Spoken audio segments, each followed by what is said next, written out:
On average, 194,000 people quit their jobs per day in 2022. It was by all accounts an unparalleled time.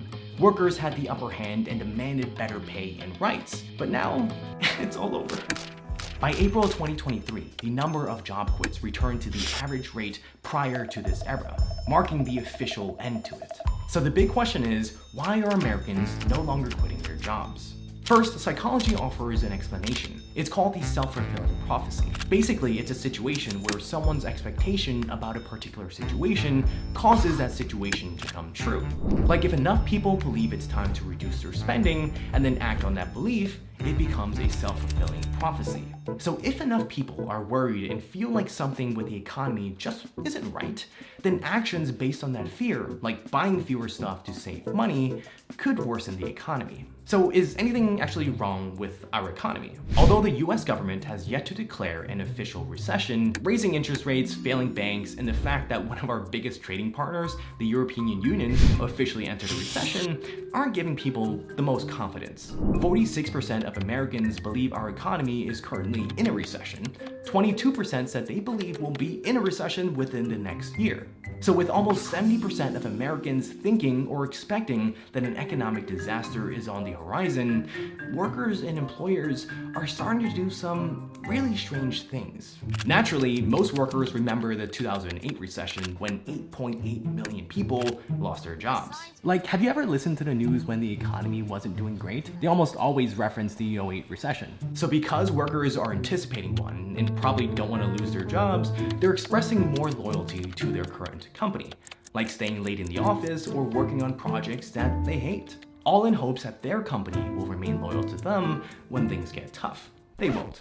27% of workers feel more loyal to their employers during a recession, even if they despise everything about their job, and especially if they're newly hired. In business, this is called LIFO, or last in, first out.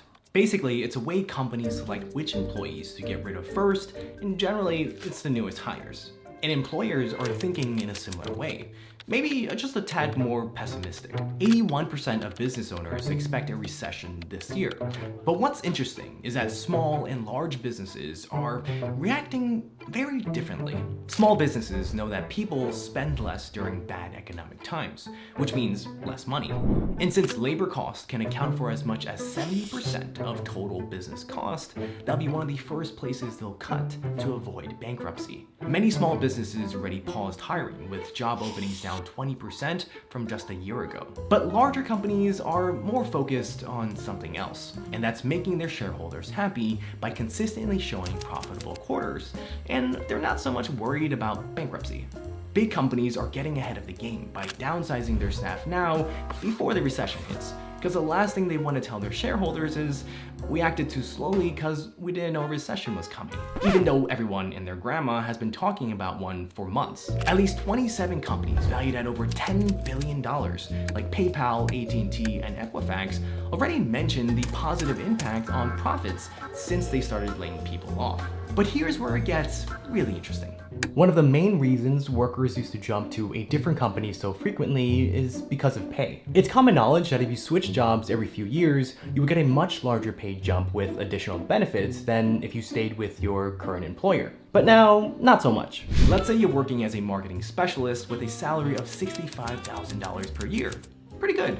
In 2020, the average job switcher saw a 6.5% increase in their salary. So just by changing jobs, their salary would have increased to $69,225. However, if you decide to stay at your current job, your average salary would only increase by 1.2%, which is about 5 times less. By the end of that year, your income would just be $65,750. And it would take nearly 5 years to reach the same salary that you would get if you just switched jobs. So clearly a no-brainer decision. Fast forward to today, and the pay bump for switching jobs has decreased from about being 5 times more to only about being 2 times more, marking the lowest wage growth in years. So nowadays, if you decide to stay at your job instead of switching, it would take you about 2 years to make the same as you would if you switched jobs. Now, don't get me wrong, it's still a decent pay bump. So the big question that we're trying to answer here is, why aren't people quitting then? Think about the process. If you want to jump ship, you'll need to spend weeks and even months brushing up on your resume, preparing for interviews, applying to 563 jobs, hear back from 2, then go to multiple interview rounds just to get ghosted. And all while appearing loyal to your existing company. Because remember, they're still firing people left and right. So this all plays into a fearful narrative that employees buy into, causing them to stay and decreasing the number of people giving their boss the middle finger. Except that might not be entirely true. There are still some industries where workers are still quitting at really high rates, and these companies are giving out large pay raises to attract new workers. And you'll never guess which industries these are. Normally, when you think about who is going to be the least impacted during bad economic times, you think white-collar workers. You know, those who work in a comfortable office with an ergonomic chair, and the worst injury they can get is carpal tunnel. But when you zoom into the tech, finance, and business industries, these are the companies that are currently bleeding the most. In the past 2 years alone, 18,050 tech companies laid off nearly 380,000 employees. And this includes tech giants that were once thought to be impenetrable, like Google, Meta, and Amazon. Even Wall Street has cut about 15,000 jobs since the beginning of this year. And they're all claiming that they hired too many workers the past few years, and that we're now entering one of the most challenging economic conditions since the 2008 recession. These primarily white-collar industries are tightening the labor market, and as a byproduct, pushing existing employees to be more loyal and accept whatever bullcrap their bosses give them. So which industries are they, where workers are still happily quitting and still requesting more money? Certain parts of the country, like Oregon, North Dakota, and Wyoming, are witnessing some of the biggest jumps in median annual pay, most likely coming from workers demanding better benefits. And the industries that are leading this unexpected growth are those that are primarily blue-collared, physically skilled workers, like in construction, trade, and agriculture.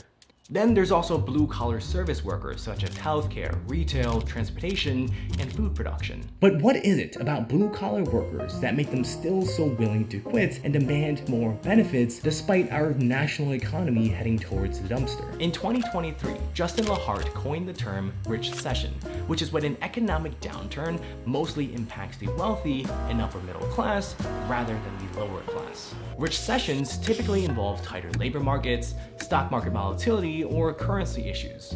And it turns out, white-collar workers, like the upper middle class, are more likely to have a greater portion of their net worth invested in these things, like stocks, crypto, and real estate, which all have been heavily impacted the past couple of months.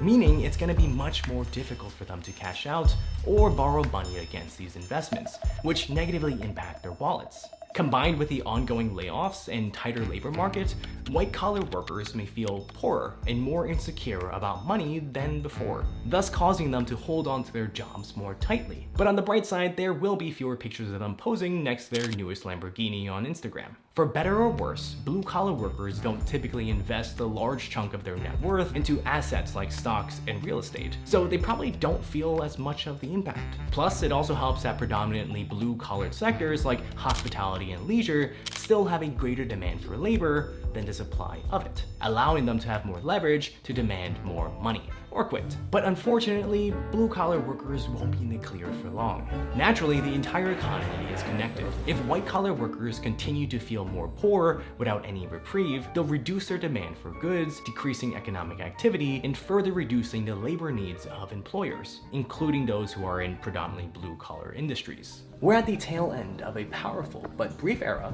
where workers had the upper hand while employers begged for labor. And it's sad to say, but soon the pendulum of power will shift back to employers as the number of job seekers increase and personal savings decrease. But it's not all bleak. The brief period of the Great Resignation have caused two major cultural shifts. First, companies are now more aware of the importance of their employees' well-beings and hopefully continue to offer resources to improve them. Second, the Great Resignation emboldened many workers to stand up in solidarity to demand more rights. It reunited a brief yet powerful spark that has been muted for decades that will hopefully be carried onto the next generation. And even if employers do get rid of some of these new benefits, some of the wins from the past year will still hold, as many workers have learned new skills and new ways to make money online, ways that don't rely on their existing employers. And over time, slowly but surely, as workers like you continue to find new ways to make more money from different income streams, the chain that your employer has on you will gradually weaken until one day it completely breaks off. Life is cruel, challenging, and random. It can all change in the briefest moments. Financial security in a job is just an illusion. It's a lie that we've been sold over and over again. It's a mistake to place the decision of your life in the hands of just a few people, like your boss, because this gives them enormous power to ruin your life at their will. No matter how safe or scared you currently feel, the time to weaken your employer's control over you is now. Bet on yourself and your dreams, not on someone else's. And the best place to start is by understanding why your goal in life should be to become unemployable. Click here to learn why I decided to become unemployable 3 years ago and how it changed everything.